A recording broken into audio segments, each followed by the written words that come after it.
Welcome to Aligned AF, real talk for evolving souls with Yahweh Kent.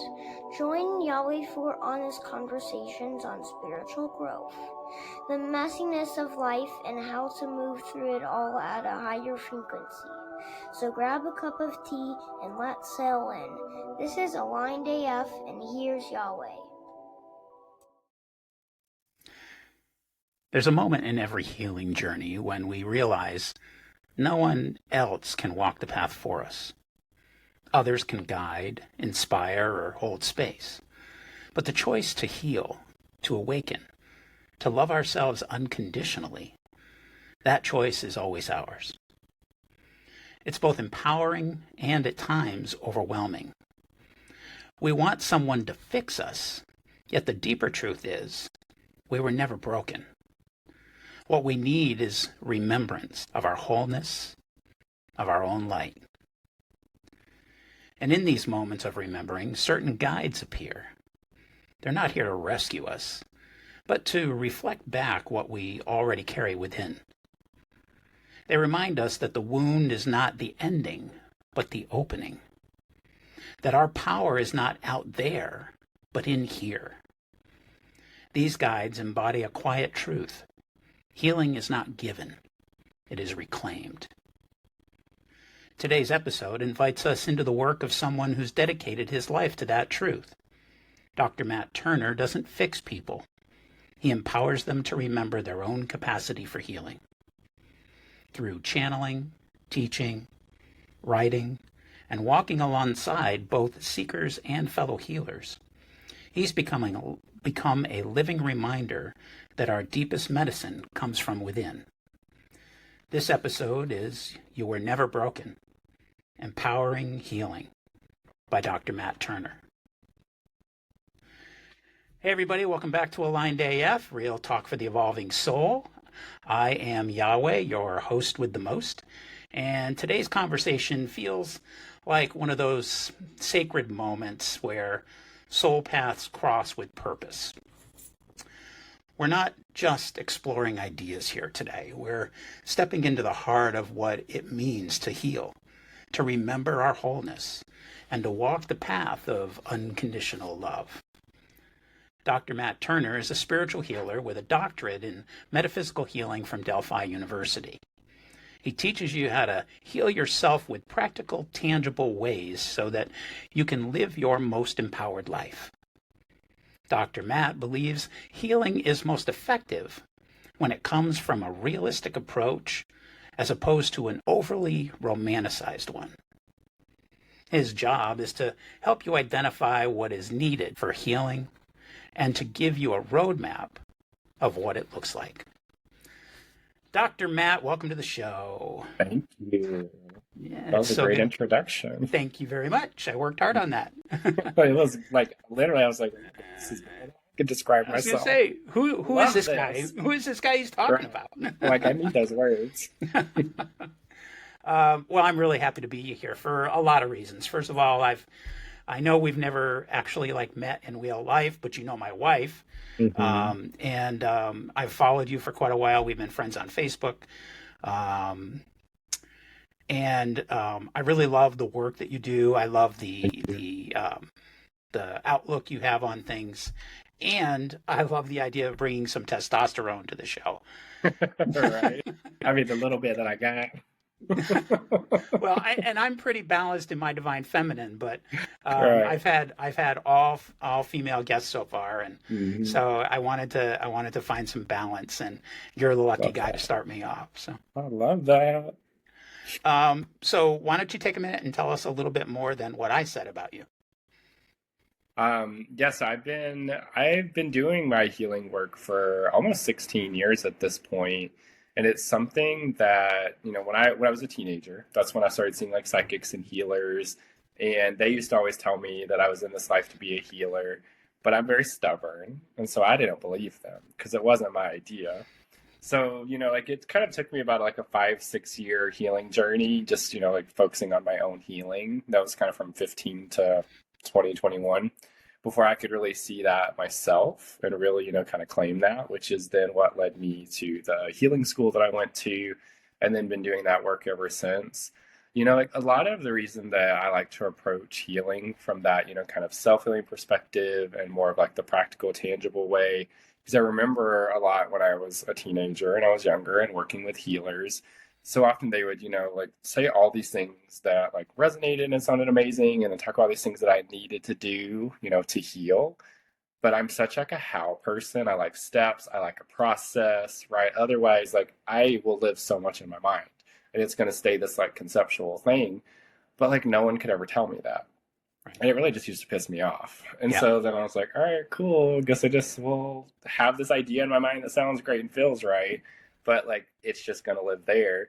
And so when I started doing my healing work, that's one thing I used to always tell spirit. And when I say spirit, I mean like, you know, the universe, divine source, because channeling is really the thread that is woven in all of the work I do, no matter which offering type that it is.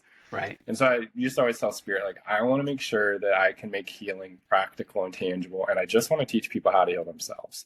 You know, I come from a very codependent family and I did a lot to heal that within my own self and my relationship with me. And it was really important to make sure that I didn't, you know, kind of create these codependent relationships with my clients, especially telling them, you know, I can heal you. Because I hear so many healers say, I can heal you or I healed you. But we can't take responsibility for other people's healing. It's literally not possible for us to heal someone. Any healing that a person experiences with another healer is because that person was already ready for that healing to happen. Yeah. So whatever energy or wisdom that healer gave that person, it was just responding to that person, the client's readiness already. Right? Otherwise, no matter what I give to someone, if they're not ready to let that in, they're not going to do shit with it. Right. And that's also okay. Yep. I agree. Now, it sounds like you're really focused on integrity in your work, which is it's really important to me. You know, and as for anyone who knows astrology and human design, I'm a Gemini, I'm a manifesting generator, so I can't do just one thing. I got a million offerings. I have a healing school. I write poetry, I channel poetry, I lead retreats. It's like I can't ever stop creating things to bring healing into the world. That's a lot, you know, where my creativity lives and where my focus is. It's like the inspiration never stops. And I just have to, it's almost like I feel like I have to constantly get it out of me, but a lot of times I feel like I can't keep up with getting it out of me at the rate that it constantly is coming in. right. Which on one hand, I'm very grateful for, and I love it. And then there's other times when I'm just like, oh my God, do I have to keep creating something new all the damn time? Right. It can be exhausting. It really can. Yeah. Especially if you're not following your own steps and using your own tools that you're helping other people guide through. Right.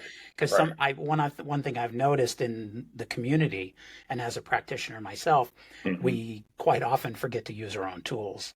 Yep. And then can't figure out why the fuck we're exhausted all the time. Right. Yeah. That's something that I used to like try to be, you know, really like cognizant of. Because like as a teenager, I moved to Kansas City when I was 15 from Georgia, where I spent the first half of my life, to live with my aunt and uncle. And they were kind of like the witchy ones in the family. Okay. And so they are the ones that introduced me to like the spiritual metaphysical world. And all of their friends were healers and mediums and psychics. So, you know, I was just constantly surrounded by those types of people. And they would always talk about how exhausted they were, how drained they were, how they took on this person's energy, how they maybe like still had one client that day and now they're going to be out for a week. I mean, literally the way they would talk about it, I'm like, who the hell would want to do that? Right. Like, I don't want to do that. No, thank you. Yeah. So, you know, like that like made it like kind of always be at the front of my mind to make sure that I'm always trying to maintain balance, that I'm not, you know, overgiving, to make sure that I have really strong boundaries. And those are definitely not things that were super easy when I first started, you know, actively, you know, working with clients and doing my healing work, because I was also healing at the same time. You know, that's one thing that so often people, because all my clients are healers in some form or another, right? So I have this conversation a lot where I literally just having it with a client yesterday, where they say like, but I feel like that I have to get to a more healed state before I can help anyone. And my response is always, well, we can always help people from where we are. As we continue to heal and grow and transform, so too will our work, and so too will the types of clients and people that we align with that we're there to help. Yeah. So, you know, like I kind of tried to always look at it as like, as long as I'm maintaining boundaries and balance, no matter how many things that I still feel like I have left to heal, as long as I'm like straight up about that and not presenting myself as perfection or I've got all my shit together or I'm done healing, then, for me, that feels an integrity. Because I've also learned, like, for me, it's almost like I learn through teaching others. Yeah. And I think it's because so much of what I teach others is channeled. So I'm also always observing what spirit is bringing through for people. And so I learn a lot from that. Like, so often people will ask me, like, can you recommend books that are about the things you've talked about? And I'm always like, no, because what I'm telling you about didn't come from books that I've read. It's either come directly from teachers that I've had in my life or directly from spirit. Like, I haven't really read tons of books, around like healing and spirituality and metaphysics and all of that. Yeah, you're getting it all straight from source. Exactly. Yep. Which for me is easier. And that's the most reliable and the one that most people have trouble with kind of wrapping their head around sometimes. Because, if I've got a book in my hand written by, I don't know, Dr. Wayne Dyer or Matt Kahn or somebody like that, it's tangible and I can go back to it. And I think you automatically assume if someone's written a book, they've got integrity, they know what the fuck they're talking about. And that information came from the same place that the information you're giving them in the session came from. Yeah. So you mentioned that you kind of moved in with family that was in the witchy woo woo kind of thing. So you must have. I've experienced this myself with my first marriage. My then at the time wife's mother was a professional psychic, so they were doing the weekend psychic fairs at the malls and stuff like that. And that was a big deal back then. It wasn't the big productions like you get now with KC Metaphysical. It was literally just a bunch of card tables set up in the center of a mall somewhere. But I spent a lot of time with those people. So my question for you is, because I experienced it, was you had to, with that kind of exposure, you had to have experienced those that are out of integrity, the charlatans, the ones who are just in it to make a buck and really don't have any integrity at all. How did that not turn you away from the whole idea of this type of journey? Right. Like, I don't know that I've really thought about that exactly that way, but as you were asking that, the thing I was thinking about is, I think because like I started like, this path, like, my spiritual metaphysical path at 15 at such a young age. And then, I was like 20, 21 when I finally was like, okay, I am a healer. I'm going to pursue that. I honestly like don't know that I had yet at that point noticed a whole lot that a lot of the people that I had been surrounded by, like, the healers and psychics and all those people, that they hadn't really been walking their talk. It honestly wasn't until after I went to the healing school that I did and started working with clients that I really started noticing it. So I don't know if it's because like just my perspective was different and I was seeing it differently at that point, right? Or if it's just like as more time played out, I got to see that more. But yeah. Well, that makes sense. I guess life experience adds a lot to that kind of an assessment of things. Right. Because once go ahead. I was just saying, but once I did see it, like, it was like became this big motivator to make sure that like I'm not becoming that person as much as I possibly can without then, overcorrecting and trying to make myself be this image of perfection. Right. And once you see that, it's like a freaking neon sign every time you see it after that. Yep. Like you're immediately open to that energy of, okay, this person's not 100% in integrity. And so I'm just going to stay away from that. Yep. And that's also how I would encourage clients to say, look, if you don't resonate with me for any reason, there's no ego involved here. Walk away. It's all good, man. Because the resonation is more important than anything I've got to say to you. Exactly. If you're not connecting with it, then you're going to automatically see it as something that's just not quite right for you. Right. Which is okay. Yeah, it's perfectly okay because we all speak different languages. Exactly right. We all believe different things. And what I believe and what you believe may be different, but neither of them has to be wrong. Exactly. Yeah, in my mind, as long as it's coming from a place of love and not causing harm, then like, why does it have to be wrong? Right. All right, of our brains perceive differently and then use different language to communicate how it is that we're perceiving it. right. Exactly right. Now, you were saying you grew up in Georgia. Did you have any kind of connection with this in Georgia at all, or did it Not all even a happen little when bit. I mean, I grew really? up, very much like Southern Baptist, like very much, Southern grandma who like made sure we were always at church. And I hate going to church. It was so boring. Because I do remember as a kid where I could see the contradictions, and I can remember as young as 5 years old, like all was ever thinking about is like, where did I come from? What happens when I die? What's Yep. my purpose in this life? Like, where was I before I came? Like, I thought of stuff like that all the time, but I didn't feel I didn't feel like I grew up in a family where it was safe to like ask those questions or communicate that. So I really just held it all in, which is also Yep. part of why at 15, when my aunt and uncle, showed me this more spiritual metaphysical path, I felt like I was finding the answers to my questions in a way that really connected and resonated with me. And so Yep. that's another reason, even at 15, like I took it so seriously. I mean, I can be playful, but like my default state is very serious. And Yeah. so it made sense that even at 15 I took something like that so serious. But I do remember like my grandma would occasionally like to watch like John Edwards, like when he was doing like the Yeah. mediumship show if it was on TV.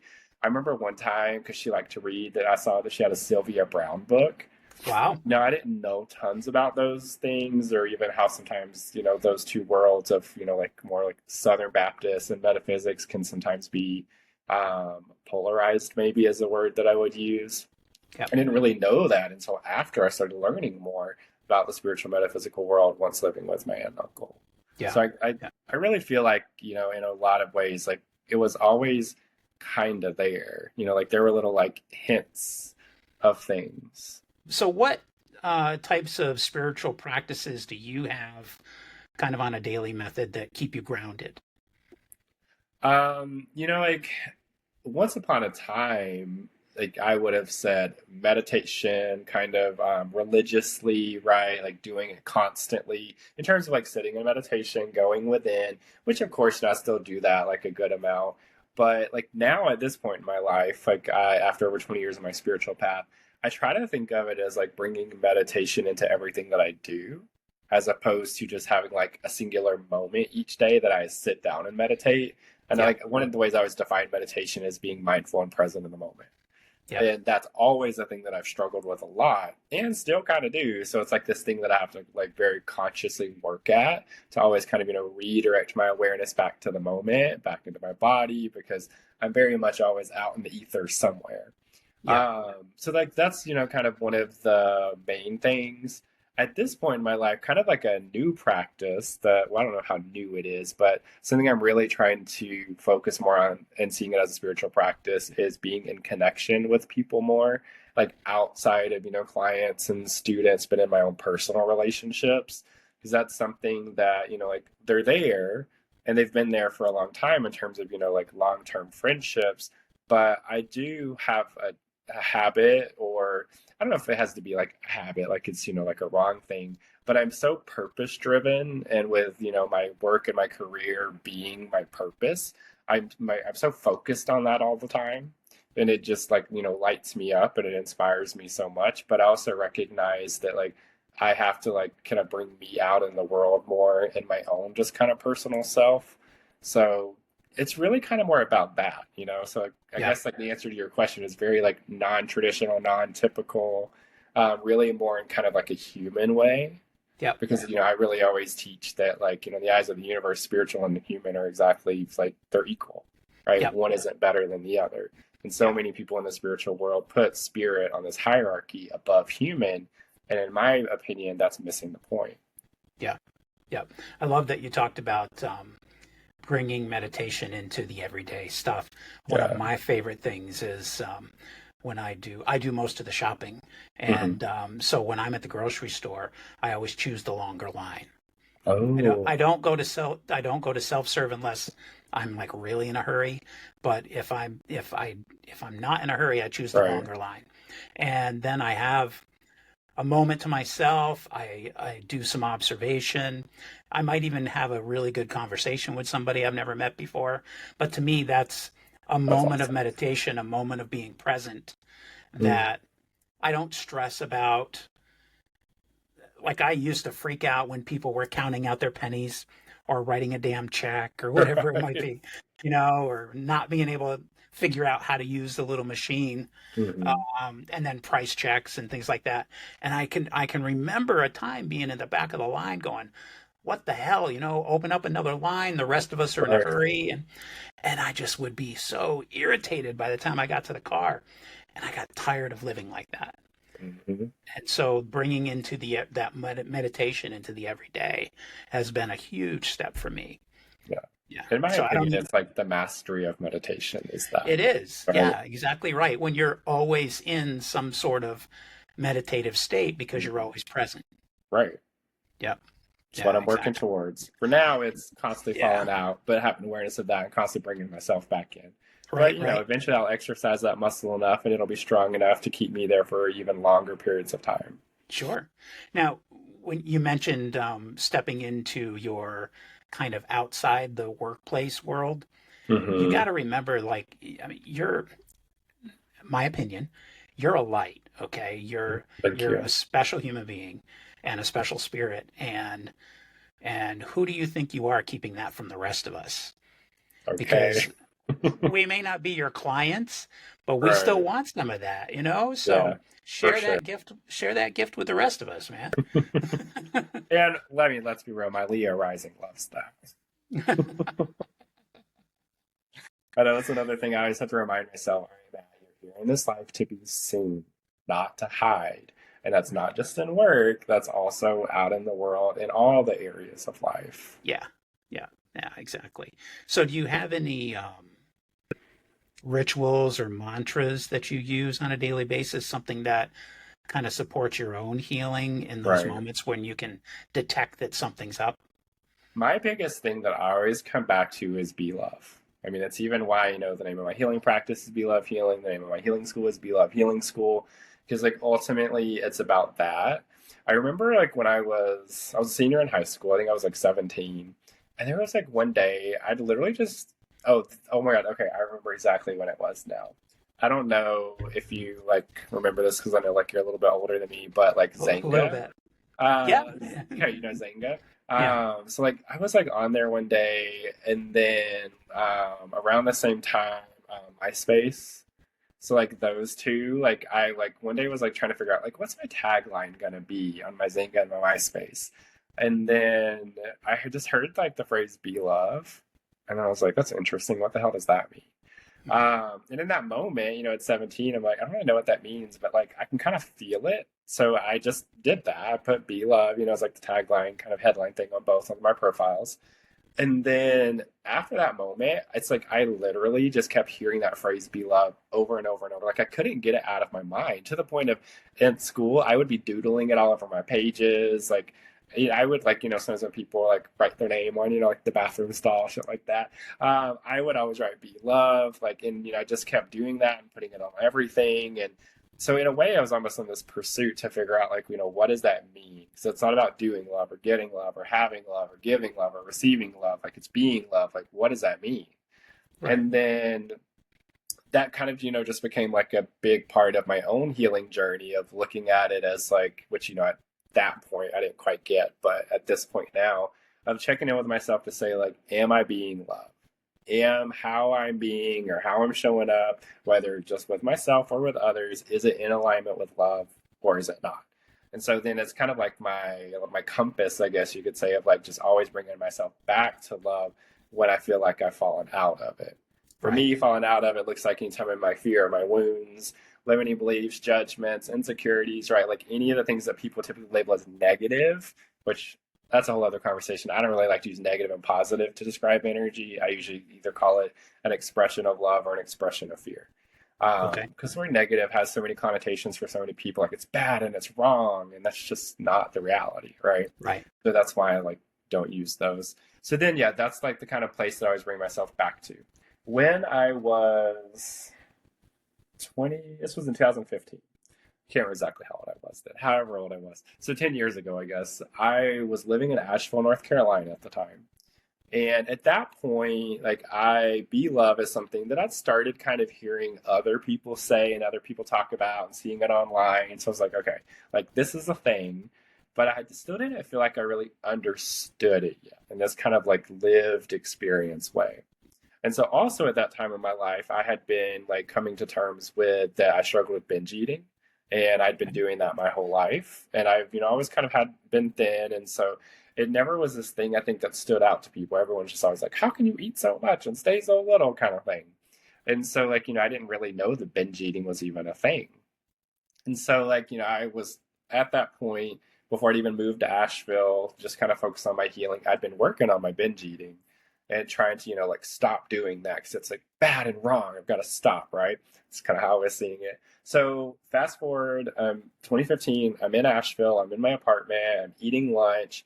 And at this point, I had gotten to a point where I could always recognize when I was in a binge. Like I knew what it felt like. I had like the compulsion energy, right? Like it would be there. I could feel it. So I had awareness of it. And at this point, I'd been like, I went to the healing school in 2009. So, I'd been channeling for quite a few years at that point and like had at least my connection with spirit was super strong. And so I'm like judging and wronging myself for binging. I'm beating myself up. And then I just heard spirit chime in and literally just in the most nonchalant way said, it's okay. Just let yourself binge.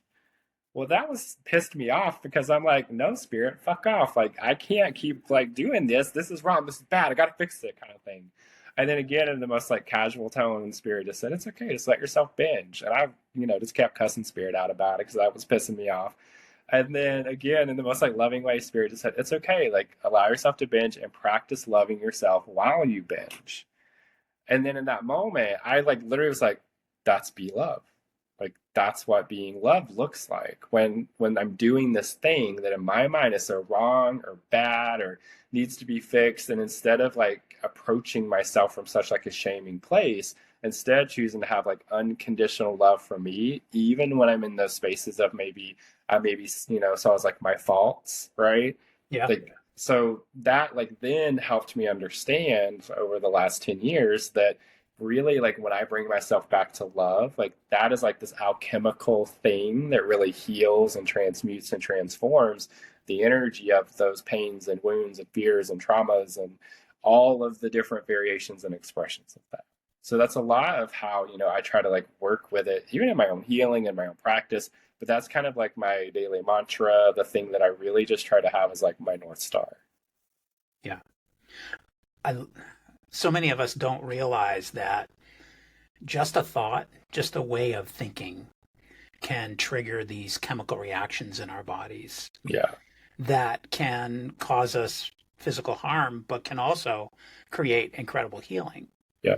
And your beloved, when you're actually feeling that instead of just saying it over and over again, something happens inside you and actual, organs and synaptic connections start firing and it triggers these hormones that all of a sudden you're like, okay, I can take better care of myself and I can love myself through the whole process, and it shifts things. Not just physically and emotionally, but spiritually. Yeah, it does. So when I first started that practice, so then after that moment, I was like, okay, moving forward, my practice is now with the binge eating and with the food. When I notice that I'm in a binge and I'm starting to judge myself, I'm just going to keep redirecting back to having like unconditional love and compassion and empathy for myself. And so like that just kept being my practice, but I was doing it like, religiously, as they say, like so much every single meal. And then I remember this point like 6 months later where I noticed like one day I was like, oh, like I'm not even binging right now. And then I was thinking, I was like, when is the last time that I even binged? And it was like months before. Wow. So really just a couple of months of that practice, but it's like I was doing it so much, right? It literally just like it brought so much healing. Now, like, that kind of habitual piece of it, it still kind of shows up sometime because, at my core and the root in this life, food is the thing, that was always used as comfort. Sure. So, it's still kind of that default place that sometimes I still try to go back to, but happens a lot less often now. It's not so charged when it does arise now. I notice it more quickly and I can shift myself through it as opposed to it being so consuming the way that it once was. Yeah. So I was going to ask you, do you find that once you created that habit, do you automatically hold yourself in love even when you're just having a snack or having a regular breakfast or whatever it might be? I would say like sometimes yes, sometimes not. I think it like I guess like the thing that I was just kind of thinking of like what's the difference is like days when I do feel more just in my heart and kind of present, like absolutely that's there. But days when I'm more in my mind, because I am like such a mind person. Like I always tell people, be love is not my thing because I've mastered it. Be love is my thing because it's here to be my reminder every day because I'm here in this life to learn it. And then I always like to teach what I learn, right? Yeah. Yeah. So like it really just kind of depends on the day. Um, Right. but I'm really hope by the end of this lifetime I will have found much better balance between my heart and mind because I also don't want to be so focused on the heart that I like discount my mind because there is so much power there and Yep. they do both matter. And so, I want to just find the way where they can be in a balanced relationship, but also where they're kind of like woven together, where they can work together. Yeah. Yeah. Because you have to have both. Yeah. You have to. You can't live with one and not the other. You just Right. can't. Right. Like when people, so I have a lot of soapboxes in the spiritual metaphysical world. One of them is this idea of drop the ego, kill the ego bad, get rid of the ego. And I'm always like, no, we need the ego. It's part of the mind. It's part of our human expression. The Yeah. ego itself is not the problem. Right. It's when the ego is ruled by fear that is the problem. But ultimately, ascension is like not this like romanticized thing if we're going to float off to another planet like everyone thinks that it is. It's about the joining and merging of our mind and heart into oneness so that then our ego is ruled by our heart and by love as opposed to fear. Well, that's a bummer. I want to go to another planet. Well, your consciousness can incarnate to another planet, but it ain't the damn rapture where we're all going to float up out of our bodies and the clothes be left behind. Oh, And instead of going to heaven, go to another planet. But I very much believe in other star systems and that our consciousness reincarnates to other planets when that's what the need is there and we're in vibrational alignment with it. Yeah. Yeah. I have a tough time seeing extraterrestrials as what we call aliens. I have a tough time seeing that because to me it's just spirits in another physical manifestation. Mm-hmm. And the spirit is no different. Yeah. The spirit is just part of the original thought that originated with the Big Bang. Mm-hmm. And that's one of my soapboxes is the whole Big Bang thing, where it's not just a physical thing that created stars and planets and asteroids and all that stuff, but it's actually also an intellectual, spiritual thing that the original consciousness kind of blew off into separate manifestations. Yeah. And that's how I think about it. Yeah. And for me, that's how we recognize like soulmates and star seeds and all that other stuff, because we have these moments of recollection, the moments of familiarity of something that started, I don't even know if it's 14 billion years ago or anymore. Right. Because what was before that, as far as I'm concerned. So Exactly. Yeah. I have this theory of kind of like related to like the whole, idea of like reincarnating to other planets and star systems. I've only shared this with literally maybe like 2 or 3 people. And now you're going to share it with whoever's listening. Yeah, because it's coming up right now and I'm feeling it. So we're going to go there.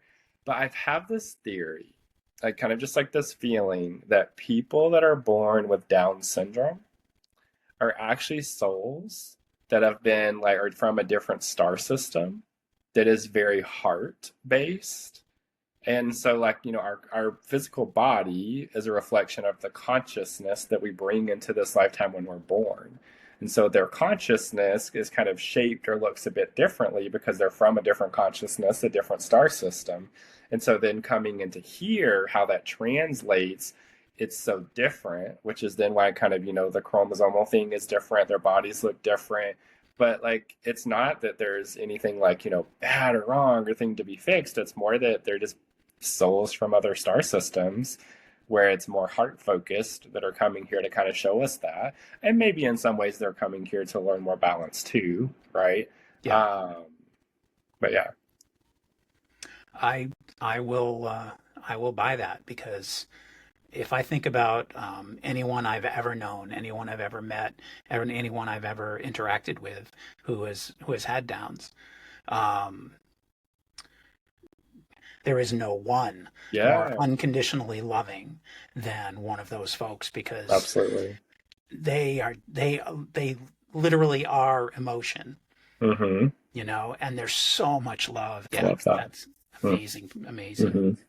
Mm-hmm. So, taking a look at your work, you said that you don't fix people, but you Mm-hmm. empower them to heal themselves. So, what does that look like in practice for you? What Yeah. in working with someone? So, a lot of like, regardless of the session type, because if you're on my website, you'll see so many options. Ultimately, it's all just different lenses to bring awareness. Like, I like to, which is a lot of why what I use channeling for and why I like to approach, my healing work using channeling, as opposed to being, like a therapist where maybe like that isn't there. Right. Because I feel like we can't do anything about what we don't know. So Yep. a lot of the work that I do is about like revealing things and helping people know and uncover and understand and get clarity about all the different things happening in their consciousness, whether that is things that are, out of alignment with love, like pains, wounds, traumas, unhealed parts, and purpose, gifts, talents, abilities, right? It's really about all of it. And then, kind of depending on maybe where they're at or their intention, then that really directs like how we approach it. Like, if it's more about like the healing that needs to happen, the pains, wounds, fears, traumas, all of that, we're going to uncover like, well, where is this coming from? What's it connected to? Why is it happening? But ultimately about going deeper. And I do go into like past lives a lot with people to really kind of help understand. You've done so much healing on this particular struggle in this life, but why is it still affecting me? Because the root potentially is not in this current life. The root potentially is from a previous life. So there's just deeper layers to go. So, it's one thing that I love about channeling is like spirit really helps me just kind of bring all that clarity and those pieces to people. And then I'm really good at just like, sometimes I say this and I always mean this, like in a good or way, that I kind of see people and like their journeys as puzzles. So then, it's kind of now that we have all those pieces laid out in front of us, then I help people kind of put them together to come up with a plan of, okay, maybe we've identified that the reason that I struggle with relationships is because I have this abandonment wound, right? And then like maybe we've been able to look back to see this abandonment wound as something that like, I've lived lifetime after lifetime after lifetime after lifetime before ever even coming into this lifetime and experiencing it again. So then it's about, okay, well, what was the source of how that abandonment wound even started in whatever lifetime that it was? And so oftentimes, like maybe it's some subconscious form of self-punishment of something that happened in a previous lifetime that a person still feels guilty for, or like shame or wrongs themselves for, even if it's not their conscious mind as the personality of this life doing it now, it still has been done in their consciousness in the lifetimes before this one. So the imprints of that are still there as a part of them. So then, one of the big tools I use a lot to talk to people about like of how to heal is forgiveness. Yeah. And so like I have this process, because this is one of the things that just pissed me off a lot when I was a teenager, and healers were like, you just got to forgive. I'm like, okay, but how? And they say, well, just forgive. I'm like, well, okay, well, I feel like I did that and shit didn't happen. So how? Yeah. And then, so one day I was like, all right, Spirit, teach me like a tangible, practical way of doing forgiveness. And so there's this process called the forgiveness letter, is what I call it. It's just what Spirit called it. And that's like, I teach it to so many people because it's such a powerful process, but it's really a way of like clearing energy, restoring connection back to the heart, and then coming into that place of like self-empathy and self-compassion, which is then where the forgiveness becomes possible. Because like one thing Spirit taught me is a lot of times we try to go into forgiveness from the wound space, but for it to really be alchemical, we have to first get back into the heart space, which in the forgiveness letter, the process for that is gratitude, because that's the way of getting back to the heart that most people can connect with more than, a lot of other ways that you can get back to your heart. Yep. So that's why we use that one. And then that's where the forgiveness can actually be possible. But one of the things, like a little nuance that Spirit taught me around like forgiveness as kind of a healing tool, is that so often people try to focus on, forgiving another person or forgiving themselves, which ultimately I just tell people to focus on self-forgiveness because that's what's at the root. Of forgiving themselves for the thing that happened. But so often the thing that happened was not this intentional, malicious thing coming from that person to cause harm. It was totally a subconscious or unconscious pattern or reaction from maybe their own wounds or their own traumas, right? And if in those moments when that happens, if we chose to have compassion and empathy for ourselves, a wound would not be created or expanded and added to. If instead we had compassion, or if we judge, shame, wrong, and blame ourselves instead of having compassion and empathy, that's then what creates that experience as a wound. So then the self-forgiveness has to be focused on forgiving ourselves for judging, shaming, wronging, and blaming ourselves for the thing that happened, more than forgiving ourselves for doing the thing that happened. Does that make sense? Yes. Yeah, absolutely. Right. It's like a little nuance, but it totally changes it and makes it actually work. Yeah. That's fascinating. So now this forgiveness letter, is this literally a letter? Like, yeah, you like write, you write you a letter to yourself. of forgiveness. Yeah, and there's like steps, and it's for anyone listening that's curious about it. It's on my website under the blog section. There's a blog I have about like how to do forgiveness, and the steps are outlined in there. And then you burn the letter. And of course, if you feel like there's someone in your life that you need to do forgiveness around, you absolutely can do a forgiveness letter, writing it to them, because then you're just going to burn it. But I always tell people, like, if you feel like you need to do one for someone else, make sure that you also do one to yourself after that. Yeah. But if you feel like you can just bypass and go straight to the core of just doing it for yourself, that healing, that energy will ripple up to the surface, like, in whatever is there for you from that connection or relationship. Right. It needs forgiveness. Right. Right. Yeah. So for those listening that might feel kind of stuck in their healing, what's one small step they could take today to kind of reclaim their power? Like, I would say, it's interesting because there's so many different ways I would answer that question because it's, so case by case thing. Yeah. But like the thing that came up whenever you just asked it in that moment, and so that's always what I go with, is to take a break. Okay. Because, so often, like, especially those of us that feel so drawn to really like a healing path in this lifetime in such an intentional way, sometimes like we focus on healing and healing and healing and healing. Then we get to this point of like, basically we are oversaturated. Right. But like at some point we have to like integrate the healing that we do. And so, taking a break from healing can then give us the opportunity to start really being more in integration of really putting it into practice. Because sometimes when we get to that point where maybe if we're feeling stuck in our healing, it can be a signal that, okay, we've healed to the point where we really can process right now. So now I need to pause from that and focus more on the integration piece. And then over time, that can reveal deeper layers to surface. Yeah. That's and, of course, there's other things. It could be see a different practitioner, try a different like healing path, right? Like there's so many things, but that's a piece that I feel like the taking the break, focus on the integration, come back to the healing later, that I feel like I don't see enough people doing that or approaching it from that way. Right. And you can show examples of that in the real world, because there'll be times where you're working on a project for work or you're trying to get something specific accomplished at home, and you've reached a point of frustration because nothing seems to be going right. I can't get things to line up the right way. And the best thing you can do in that moment is to step back, take a break from it, and come back at it with fresh eyes in a little while. And that right there always seems to kind of reset you so that you can look at it and go, wow, why was I having so much trouble with this before? Because now that I've reset, it seems pretty easy. And that same process works well in your own healing journey. Right. It's even kind of similar to like, if we think of it from a more mental health perspective with trauma, like if someone is having like a trauma response, like in the moment, especially if, for that person, freeze is kind of the way that they typically approach it. And so then they're feeling kind of frozen and almost like they can't like do anything or process anything or move forward.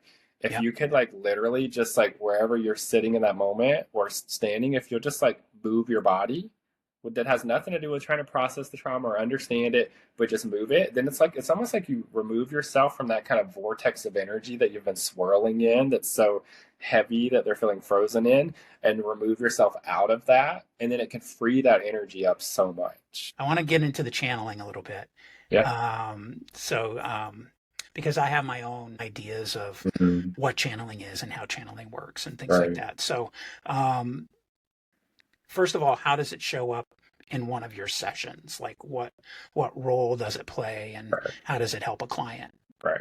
And So I know like it's different with every client, but right, for sure, for sure. yeah, My first thing I always do, no matter like whether I'm doing like a psychic reading, which is almost like where I'm literally just channeling the whole time, or if I'm doing yeah, spiritual counseling or past life regression, like whatever offering it is that I'm doing, I am always in channel.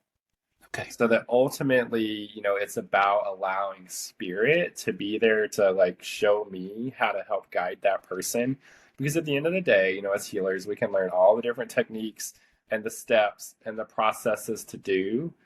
But there's always going to be someone and something that like something's going on or something's happening that's like, oh shit, I didn't learn how to do that in the class. yeah, What do I do? And for me, then it's like spirit is always there saying, okay, Matt, this is how you guide this person through this thing that you've never learned about before or that's never come up. And so, now it's been, like almost 16 years that I've been seeing clients. So I feel a lot more confident about that now. But in the beginning, I didn't. It literally was just like, okay, it's just like a shot in the dark. yeah, We're going to see where this goes. But like, whenever I allow spirit to kind of steer the ship in that way, it always like, gets them from where they need to be.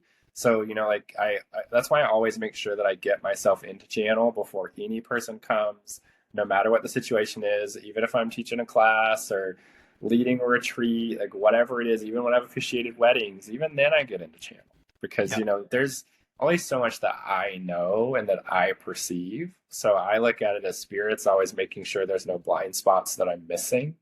And at the end of the day, like if I'm just using my own brain and perceiving, then I have my own language of how I communicate that, yeah, which then people may or may not understand that. But right, spirit will always give it to me how another person needs it for it to make sense to them more than it making sense to me.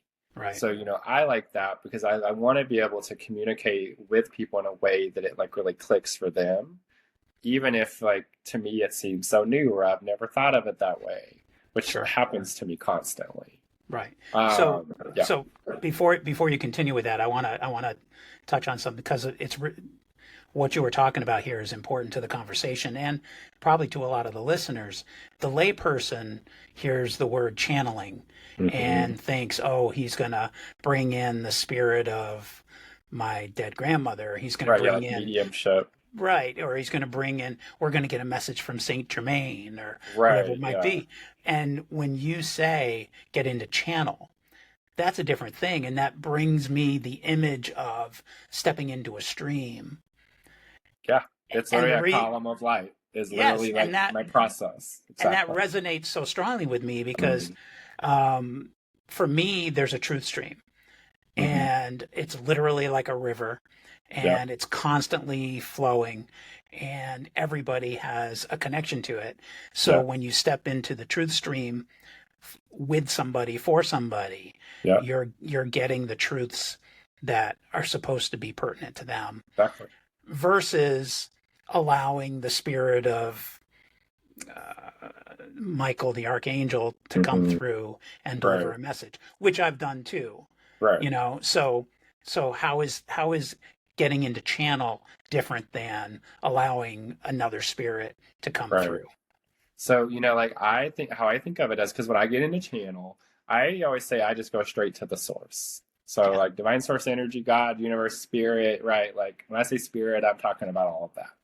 So like for me, I think of all the other people, beings, guides, ascended masters, angels, all of that are under that umbrella, right? So, for some people, they have specific guides they like to channel, and that's totally fine. But for me, like, there's two things. Number one, I'm not good enough at multitasking to be keeping track of all that shit. I just do better going straight to the source, and the spirit can just tell me. And if there's a message from someone else or a spirit guide or a loved one for that person, then spirit will give me that, and then I'll relay that. Versus them always necessarily giving it to me directly, which does occasionally happen, but it's never like my kind of default intention of, where I'm trying to come from. Right. And then, oh, that's the other thing I was going to say. So then, sometimes people when they ask, who do you channel? That's how I always respond. That, I just go straight to the source. I, explain the umbrella thing. Because, at the end of the day, those loved ones that have crossed over, they are still a consciousness. They are still a soul. And although they're not in a human body anymore, they still have the thoughts, the emotions, the experiences, the memories, the pains, the traumas. They still have all of that. So their perspectives can potentially be tainted. Yeah. Not always, right? Some of them are in a place where they can come more from that heart space. The same thing with some spirit guides and, people like that. They're still a consciousness, right? So that's why I just like to go straight to spirit to get my information, because sometimes going to other more specific guides, it's like playing the telephone game. The information starts to change a bit. And so then by the time it gets to me and then I'm relaying it, I don't know. I just have never felt called to doing it that way. Ultimately is what it boils down to. Yeah. It's interesting that you were saying, you just don't have the bandwidth to keep track of all that different I'm shit. so bad at multitasking. And that's great. And, I had, when I was doing regular channeling and actually working with individual specific energies, I was running into the same problem where people would say, I was at an event where you channeled so-and-so, and do you remember them saying this? And I'm just like, okay, I believe you because I don't remember it. And so to look at that, I asked Spirit to shift in how the communication goes. And I started writing everything down as I channeled. So it actually got to the point where I could channel better. I could connect better to the truth stream or to the individual energy with a number 2 pencil in my hand and a legal pad in front of me. And it always had to be a number 2 pencil. I don't know why. Right. But I think it was more organic than using a pen or typing or whatever. But then that allowed me to isolate the individual energies and record them so that I didn't have to keep track of them later.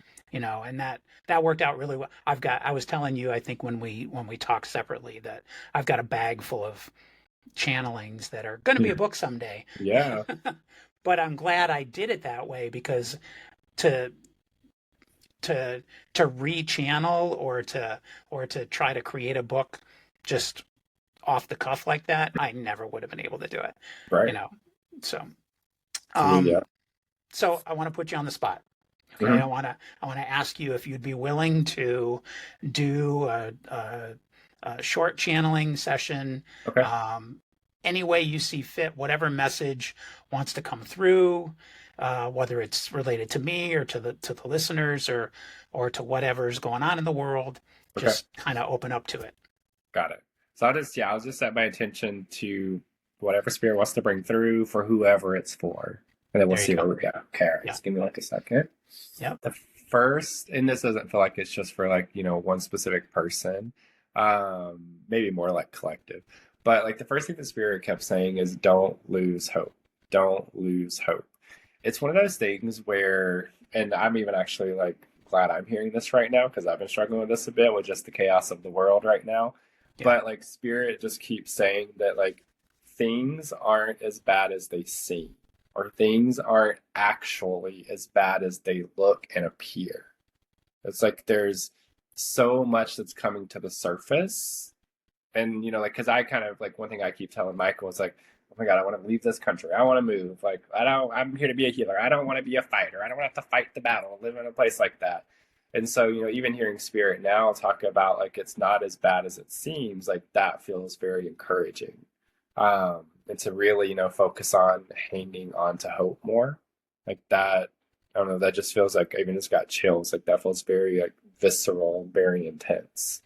Okay, let's see where else we're gonna go. That's the first one.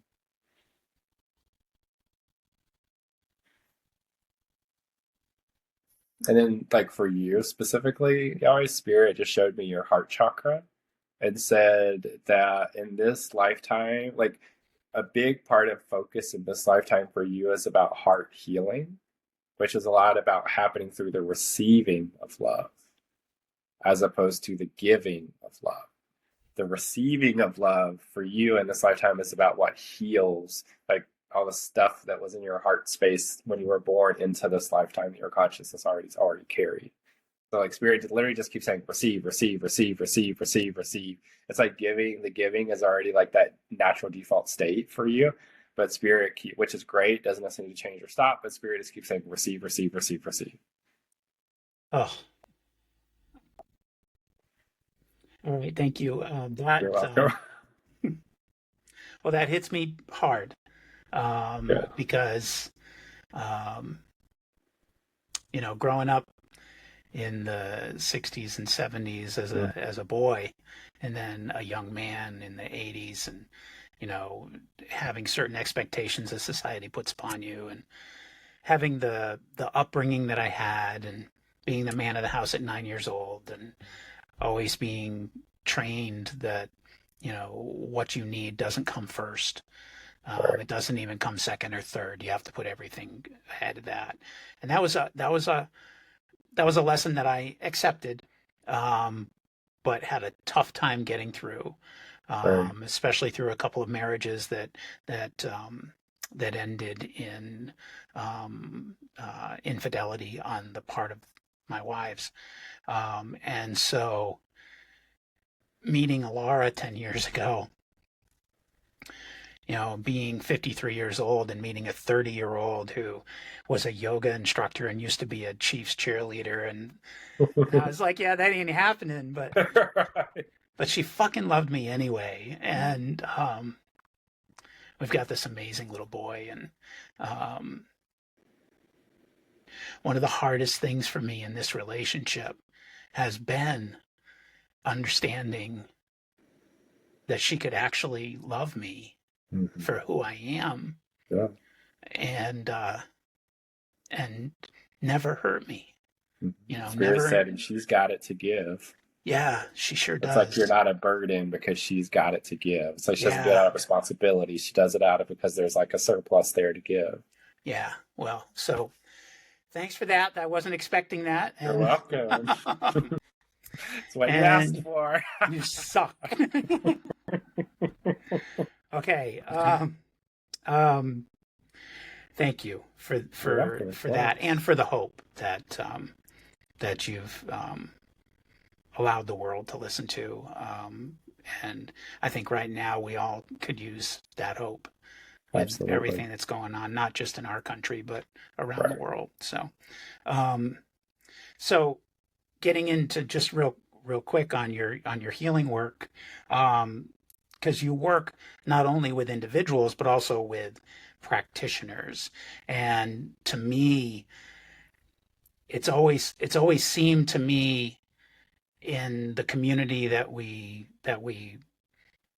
move through that the practitioners don't always get the help that they may need, because they're so busy helping everybody else, or because they feel that they may not need it. So what is your message to healers and practitioners out there who are holding on to so much for others, but maybe not doing what they need to do for themselves?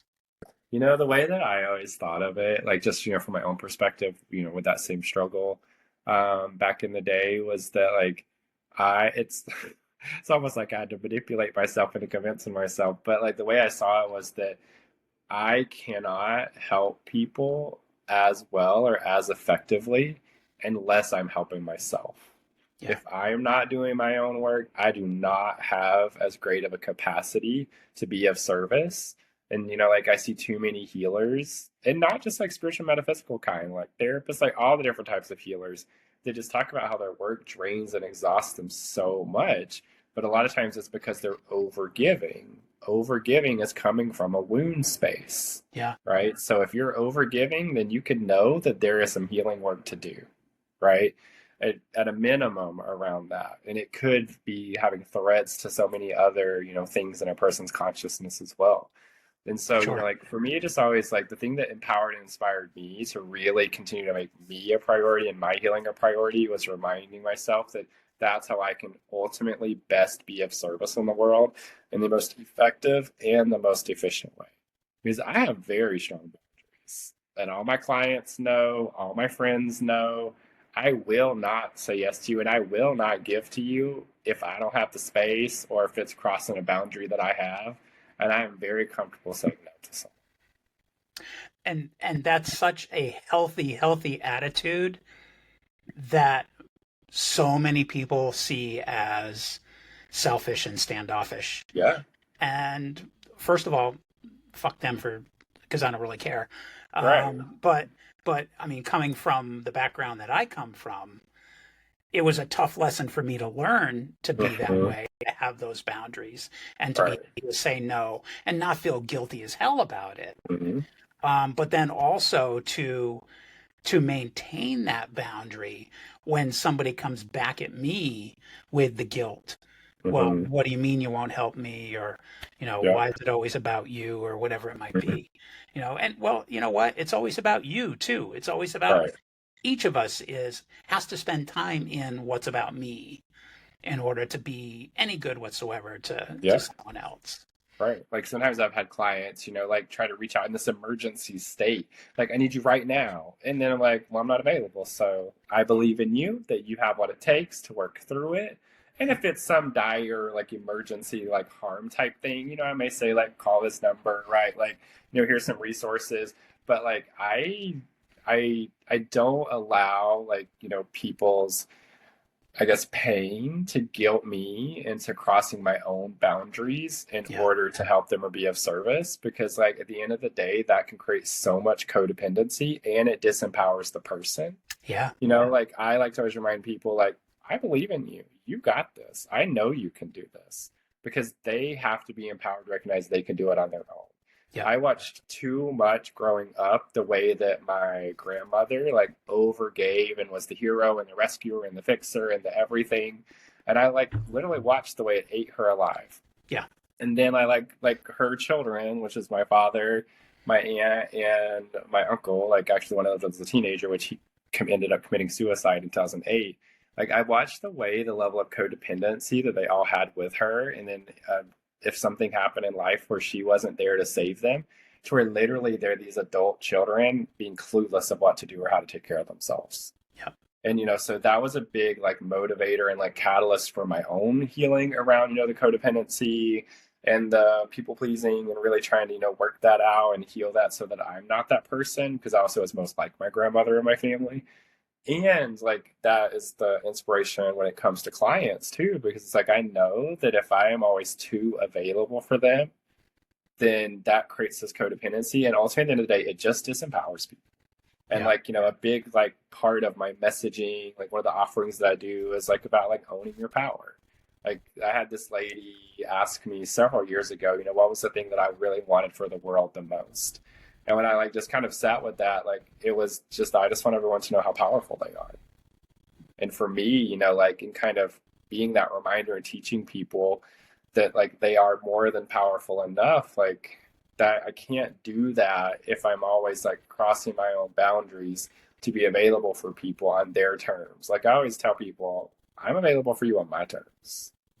If that works for you, great. If not, that's also okay.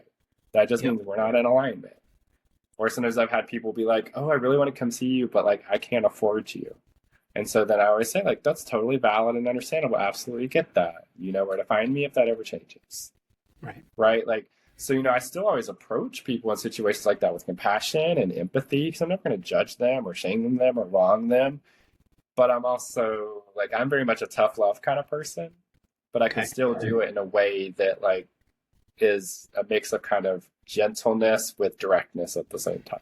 Right. And you keep the ball in their court, because that's where it's supposed to be. Yeah. Yeah. Oh, Matt, this has been a great conversation. I think we could probably continue for a few more hours. Maybe we'll have to have other episodes. Right. I would love to do one just specifically on channeling Hmm. and just really kind of kick that up a notch. Yeah, we could Except totally get into that I more. might have to have you leave me out of it because I know sometimes when people are like, "Can you do me? Do me?" And I'm like, "Are you sure?" yeah, Especially if yeah. other people are around. Careful Because what like you for ask for. me, like I so much of like the like my channeling isn't just like let's talk to your spirit guides or let's do this. It's so much about like healing. Because like Yeah, ultimately, that's why I don't say I'm a psychic. I say I am a healer, and then these are some of the things I do within that, and I use these abilities, which by the way I believe everyone can channel and everyone is psychic. It's just a matter sure. of you tapped into it and trusting it, right? Yep, exactly. So I use it for healing. So sometimes like I think that people have in their minds like maybe what like that normally looks like. And yeah, you're just maybe gonna tell me some like fun things, but then I'm always like, are you sure? Yeah, it's Because not always spirit's gonna go fun. deep into your soul, and we're Yeah, gonna be looking at some shit. yeah. Because that's how I use it, right? That's the way that I feel called to do this work. Yeah, no, I hear you. I used to do, you mentioned John Edwards. I used to actually do gallery readings back in Massachusetts Oh before I came out here. yeah, And that's there were times where I would come to someone and they'd be like, yeah, I want to hear it. And I was like, do you have a designated driver? Because Are you sure? I can't promise you what this is going to be like. It's Right. one thing I was always dead set on was whatever comes out of me is going to be exactly what comes out of me. That's Exactly. that's the only way I can direct it. Yep. Other than that, it's just coming, Hmm. and it may make sense to you today. It may make sense to you tomorrow. It may not make sense to you for a year and a half, but it's the message that you're getting. And Absolutely. it's not always fun, Right. but it is always important and it is always Yeah. healing. Exactly. And that's what Yeah. matters. That Yeah. it's All right, sir. Well, I would like to give you the opportunity to share with us anything you'd like to share, whether it's talk about your book or share your website. All of this will be in the show notes for the folks right. that are listening or watching on YouTube. But please, take a few minutes and just let us know what you'd like. Anything coming up, any events or anything like that. Right. Yeah, like I would say I do have so like my healing school, because obviously I've mentioned that like quite a few times. I train other healers in channeling and energy processing, past life regression therapy, energy work. I have a couple other teachers too that teach my curriculums and certifications and all of that. And you can go through the whole curriculum, you can go through just part of it. But like channeling at a minimum in my opinion is for every type of healer, which I define the word healer as just people being of service. So like sometimes it's doctors or physicians or therapists or teachers or artists that are like coming through the healing school and learning how to channel, not only just psychics and mediums and energy workers, right, and witches. It's really all of those people, because anyone can add channeling to their healing practice if it isn't already there. And so, like I really put a lot of focus on that. So anyone that feels that call to be of service to others, or even if it's just about using channeling for your own self and your own life, because that's possible too, um, come check us out at the Be Love Healing School on my website, belovehealings.com. Like you always said, it'll be in the show notes. There's information, on all of it there. I am working. I took a pause from retreats this year. It's one of the things people, like, or it's one of my favorites that people love. But I will have another retreat coming fall 2026. So there'll be information hopefully the next month or two on my website about that. Okay. I do these like fun things called soul poems, where I channel a poem about your soul. And so, basically you just like click the link and purchase it on my website. I get the email about it. And then just, it's not like a live in person thing. And then I channel the poem and then I send it to them. But really, just kind of having that reminder of who you are in the core of your soul, so that when life gets overwhelming or hectic or consuming, that, if maybe you use that as a reminder and read it to yourself, being this thing that can kind of pull you out of your funk, because we all need those reminders at the end of the day. And then, of course, if anyone is feel like they need any assistance on your healing path and you feel called to work with me, you'll see lots of different offerings on the healing sessions tab on my website. Like when people ask, like, where should I start? I usually always say either a psychic reading or spiritual counseling. Those are great places to start, and then we can kind of unpack what's there and identify some stuff and come up with a plan and then go from there. You have a book? Yeah, I do have a poetry book that I Okay. wrote. And someday I'll have more books too. But for now, like it's just a collection of poems that I've written. Let's see, I'm 38 now, so over the last like 18 years or so. But they're all about like healing, spirituality, metaphysical terms, pain. Some of them are really, kind of towards the beginning of my healing journey. Some of them have been channeled. Some of them are just from me. It's really just kind of a mixture of that. It's called Courageous Light, Musings of a Healer, and that's also on my website. It's a cute little poetry book, and it will stir you because that's how I created it.